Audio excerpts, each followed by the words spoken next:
நம்ம பூர்விகால Vivo mobile வாங்கி 10 மடங்கு மகிழ்ச்சி பெறுங்க.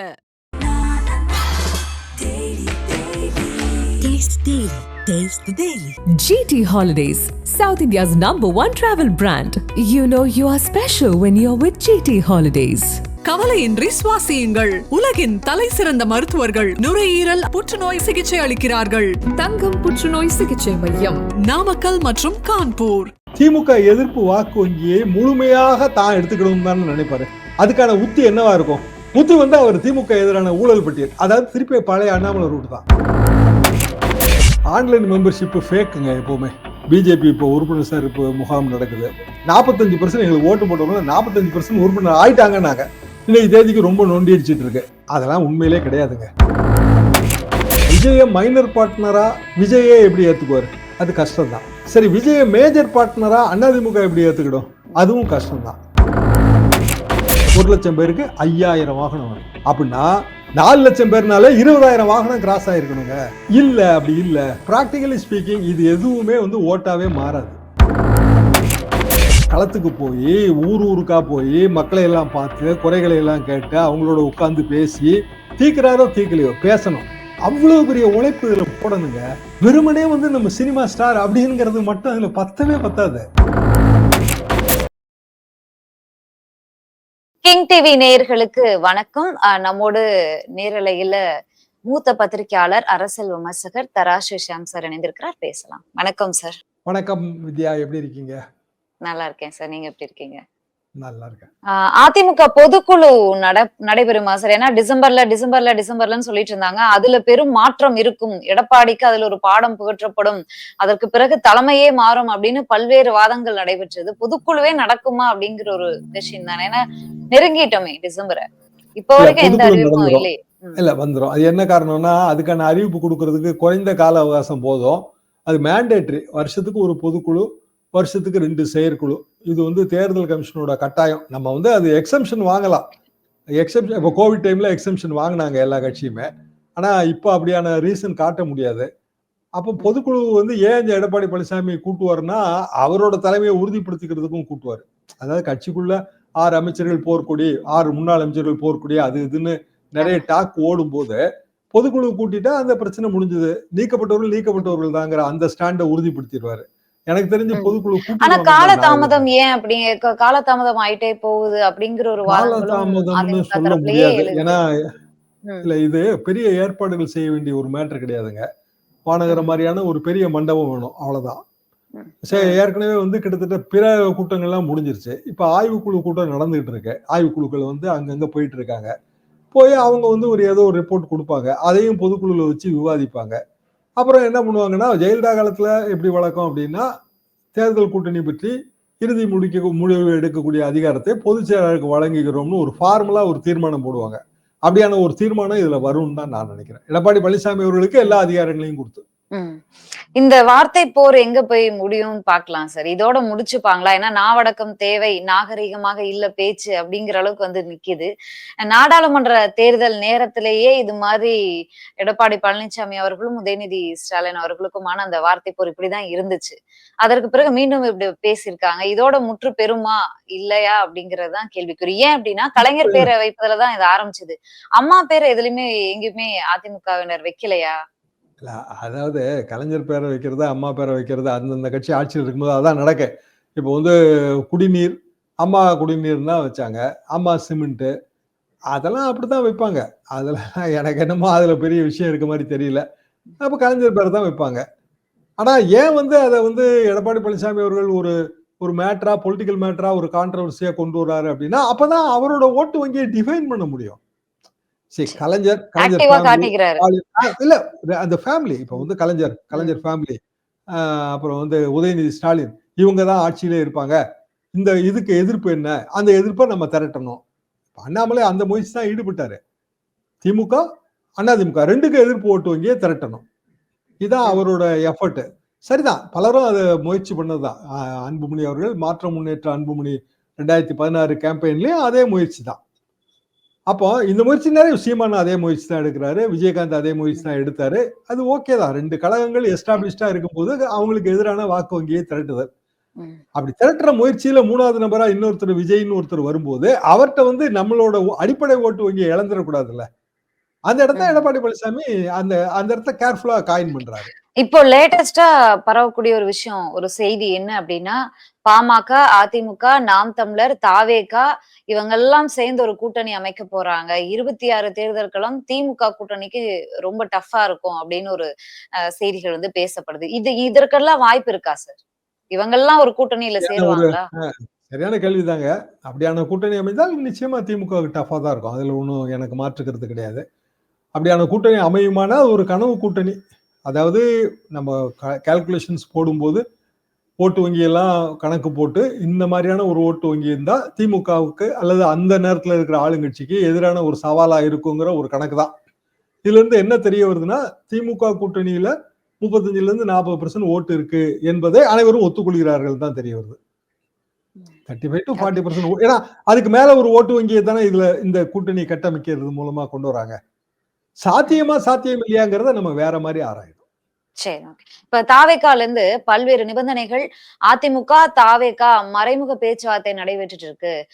பல்வேறு நிபந்தனைகள் வந்து தாவேகா தரப்புல இருந்து போடுறாங்க அப்படின்லாம் சொல்லப்படுது. இதுக்கெல்லாம் எந்த அளவுக்கு வாய்ப்பு இருக்கு? இன்னொன்னு வந்து தாவேகா தலைமையில கூட்டணிக்கு வர்றவங்க வரலாம் அப்படிங்கிறது தான் அவங்களுடைய உறுதிப்பாடா இருந்துச்சு. அப்ப அதிமுகவோட அவங்க கூட்டணி போவாங்களா? அப்படிங்கிறதெல்லாம் ஒரு கேள்விக்குறியா இருக்கு. விஜய பொறுத்த வரைக்குங்க, அவர் ஒரு சினிமா ஸ்டார், அன்டெஸ்டட். அப்படின்னா அவரோட ஓட்டு வங்கியை டெஸ்ட் பண்ற முயற்சியில் தான் ஈடுபடுவாரு.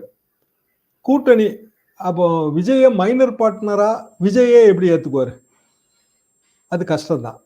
சரி, விஜய மேஜர் பார்ட்னரா அதிமுக எப்படி ஏத்துக்கிடும்? அதுவும் கஷ்டம்தான். ஆனா விஜயை பொறுத்த வரைக்கும் அவர் என்ன பண்ணுவாருன்னு நான் யூகிக்கிறேன்னா, என்னோட யூகம் தான், திமுக எதிர்ப்பை வந்து ஃபோக்கஸ் பண்ணுவாரு. அப்ப திமுக எதிர்ப்ப இப்போ அவர் எப்படி வந்து கட்டமைச்சிருக்கிறாருன்னா, அவரோட ஒரு மாநாட்டுல அவர் பேசுனது மூலமாகவும், பனையூர்ல நடந்த அந்த கட்சி நிர்வாக குழு கூட்டத்துல நிறைவேற்றப்பட்ட தீர்மானங்கள் மூலமாகவும் தான் அவர் கட்டமைச்சிருக்கிறாரு.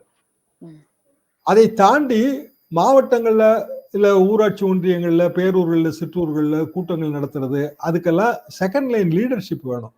அது என்ன மாதிரி இருக்குன்னு நமக்கு உண்மையிலே தெரியல. ஏன்னா விஜய், ஆனந்த் இந்த 2 பேரை தவிர அந்த டிவிகள்ல பேச வர்ற நமது நண்பர்கள், இவங்களை தவிர வேற அங்க தெரிந்த முகங்கள் நமக்கு இல்ல. இருப்பாங்க, ஒர்க் பண்ணுவாங்க, ஆனா நமக்கு தெரியாது. அப்போ விஜய் வந்து தன்னைய போக்கஸ் பண்ணி கொண்டு போகும்போது திமுக எதிர்ப்பு வாக்கு வங்கியை முழுமையாக தான் எடுத்துக்கணும் தான் நினைப்பாரு. அதுக்கான உத்தி என்னவா இருக்கும்? உத்தி வந்து அவர் திமுக எதிரான ஊழல் பட்டியல், அதாவது திருப்பி பழைய அண்ணாமலை ரூட் தான். திமுக ஃபைல்ஸ் மாதிரி விஜய் வந்து ஏதோ ஒரு பேர் வச்சு திமுக எதிரான ஊழல் பட்டியல் அதை ஆளுநர் கலெக்ட் பண்ண சொல்லிருக்காரு. நம்ம ஆளுநர் வந்துங்க அவரு ஏதாவது ஒண்ணுல லைம் லைட்ல இருக்கணும்னு நினைக்கிறவரு. அப்போ இப்போ வந்து ஆளுநர்கள்லாம் மாற்ற போறாங்கன்னு பேச்சு அடிபடுது. ஆனா தொடர்ந்து அவர் லைம் லைட்லயே இருக்கிறாரு. அப்படின்னா விஜய் அப்பாயின்மெண்ட் கேட்டா கொடுப்பாரா மாட்டாரா? உடனடியா கொடுத்துருவாரு. ஏன்னா அது ஒரு 2 நாள் செய்தி. விஜய்க்கு அட்வான்டேஜ் என்னன்னா திருப்பி ஒரு வாட்டி அவரை பத்திய பேச்சு வரும். இப்ப திடீர்னு களம் வந்து ஸ்டாலின் வர்சஸ் எடப்பாடி, இல்லைன்னா உதயநிதி வர்சஸ் அதிமுக இப்படிதானே நிக்குது. திருப்பி அதை வந்து விஜய் கொண்டு வரணும்ல, விஜய் சென்ட்ரிக்கா வேணா பாருங்க, அதை நோக்கி இந்த களம் நகரம். ஓகே. இப்ப தாவேகா தரப்புல இருந்து பார்த்தோம் அப்படின்னா, ட்விட்டர்லயே அரசியல் பண்ணிட்டு இருந்தார் விஜய். மாநாட்டுல கொள்கைகளை அறிவிச்சார். அதாவது பாஜக, திமுகவுக்கு எதிராக அறிவிச்சார் விஜய். அதிமுகவை பத்தி பேசல அப்படிங்கிறது. மாநாட்டுல இத்தனை லட்சம் மக்கள் குஞ்சிருக்காங்க அப்படிங்கிறது ஒரு விஷயம். மாநாட்டிற்கு பிறகு ஆளை வெளியில பார்க்க முடியல. இந்த செயல் வீரர்கள் கூட்டத்துல கலந்துகிட்டாரு அப்படிங்கிறது தான். அதுவும் வந்து அவர் ஒரு அறைக்குள்ளதான் வந்து அவர் பேசுவார்.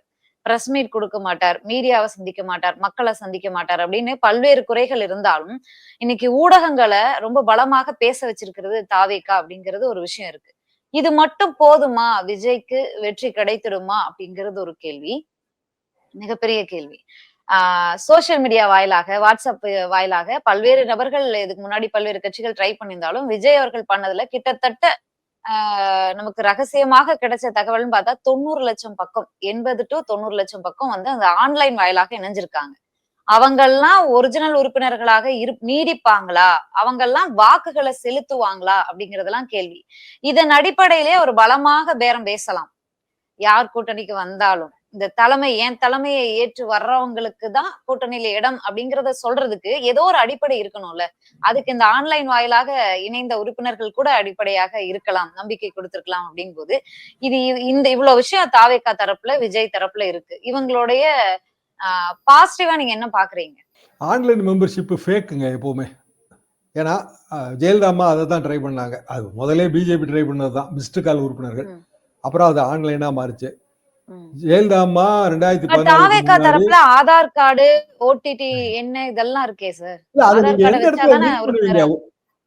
ஒரு ஆதார் கார்டை வச்சு திமுக உறுப்பினர் இருக்காரு, அதிமுக உறுப்பினர் இருக்காரு, தாவேகால உறுப்பினர் இருக்காரு. நம்ம எப்படி எந்த எடுக்காது? கட்சியிலயும் உறுப்பினரா இருக்க கூடாது அப்படிங்கிற கண்டிஷன் அவங்க வச்சிருக்காங்க. அது செல்ஃப் டிக்ளரேஷன் தானே.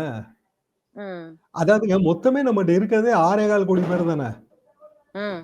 6.25 கோடி பேர்ல வாக்குன்னு போட வர்றவங்க ஒரு 4.25 கோடி வரலாம். 4.25 கோடியில அதிமுக என்ன கிளைம் பண்ணுதுன்னா 2 கோடி. ஜெயலலிதா அம்மா காலத்திலேயே இந்த ஆன்லைன் மெம்பர்ஷிப் எல்லாம் வரும்போது என்ன பிரச்சனை வந்துச்சுன்னா, ஒரு நாள் வந்து எவ்வளவு நம்ம உறுப்பினர்கள் கேட்கும்போது, அம்மா 75 லட்சம்னோ 60 லட்சம்னோ ஒரு ஃபிகர் கொடுத்துருக்காங்க. இதே எடப்பாடி பழனிசாமி தலைமையிலான குழு தான். என்னங்க அப்படி சொல்றீங்க?